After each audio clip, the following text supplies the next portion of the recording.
Somewhere along the road, someone waits for me. Beyond these present storms that blow, waiting patiently. No secrets held in an open heart, a spirit that soars o'er the mountains.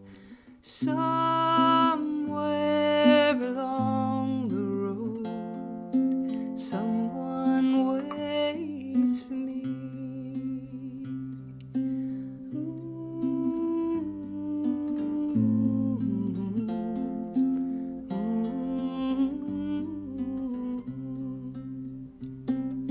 Somehow a guiding light always shows the way to those who lose their way by night, searching for the day, a day away from happiness.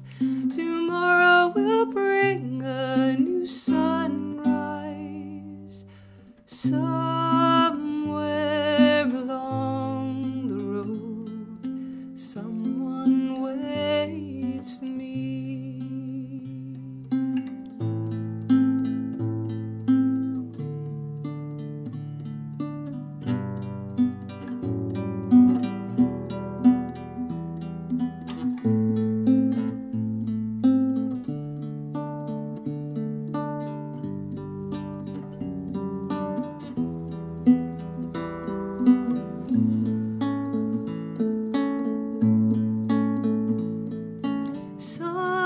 Sometime when winds are still, unexpectedly, that kind of works.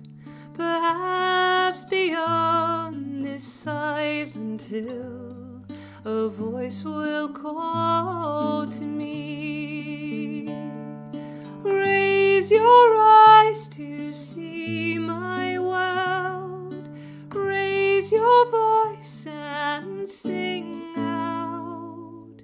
Somewhere along the road, someone waits for me.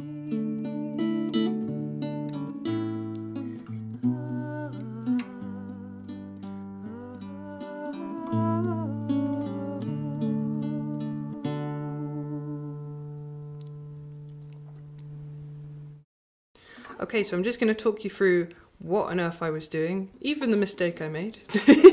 So, you've got, everything else is pretty straightforward. You're just going A string, G string, B string, G string, all the way through 1, 2, 3, 4, 1, 2, 3, 4, and then you're just changing the chords. The thumb will bounce to the bass note wherever you decide to go. So obviously if you're going to an F and you're using this F as opposed to that F, then you're going from your D string, and if you use this G, already G, 3rd fret on your E, then you're going to be hitting your thumb on your E string. And then you're back to your A string for your C. And that's pretty much the gist of the whole song.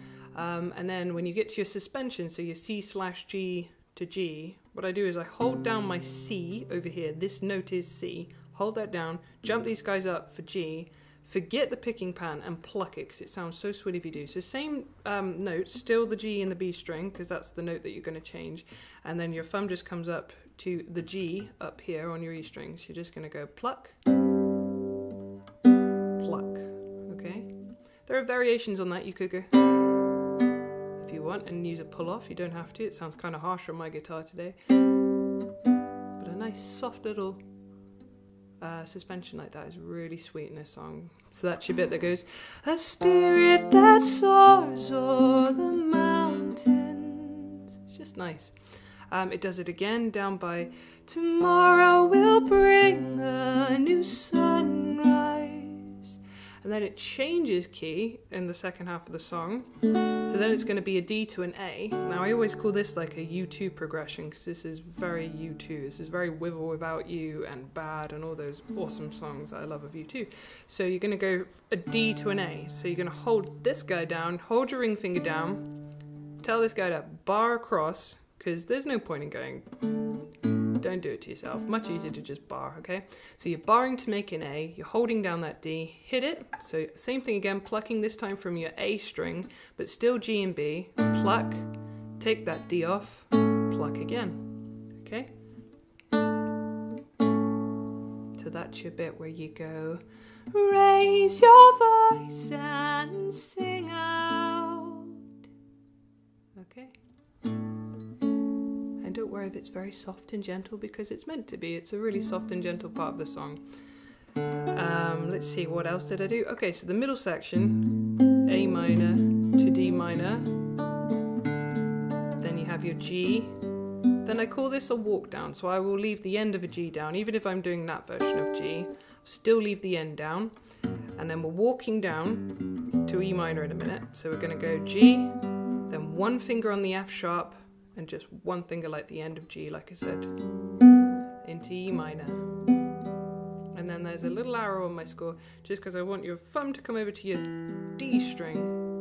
Okay, so all together that progression is A minor, D minor, then to G, walk down to E minor, up to D string, and again just a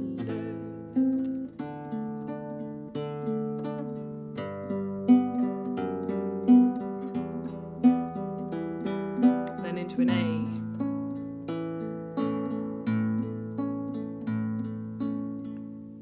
Okay, and I think that's pretty much all there is to talk about with this one. It's just a really lovely, sweet, simple song that's great to practice your finger picking for.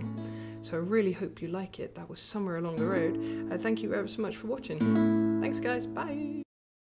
Before I go guys, I just remembered I forgot to talk through my mistake, and mistakes are a good thing to talk through actually. It's probably because my hand was up here and then I told it to go back down, and by the time it had moved semi to where it should have been, it was still in the wrong place. But basically there was a little key change there when you go to your A, second half of the song, and you're going into your D, A, and I just wasn't paying attention, but I was meant to go to a B minor. But actually when I looked back at the footage I was like, oh, I was nearly there. I just sort of slid into a bit of a mess, and that happens sometimes. And you know what, I was thinking, shall I edit that out? Shall I do it again? No, I don't think I'm going to, because this is part of the learning process for me and you. I've been playing for years and I still make mistakes. Everybody does, okay? And that's okay if you're making mistakes, don't worry about it. And it's good to not look at your fingers because they need to learn. And the reason I'm on this guitar today as well, I should explain that. Again, I still have these massive nails, which I really want to trim. And I find the tone just a little bit more pleasant on this guitar. But the problem with this guitar is it's a lot wider in the neck because it's a classical. So it's not like my other one, my little parlor, where everything is narrow and easy to play. This one I always liken to a Nissan Micra from 1989. It's a little bit bog basic, but it will get you from A to B. And if you can drive that, then you can drive any car. And the same principle with this, if you can play this guitar, you can play any guitar. So I do like to come over to it every now and then, but it is a little bit harder to get to B minor on it. But like I said, embrace your mistakes and don't worry, nothing has to be perfect. We're all learning together. So there you are. I hope you enjoyed my mistake. Thanks for watching. And I really hope this has been helpful to you guys. Thanks.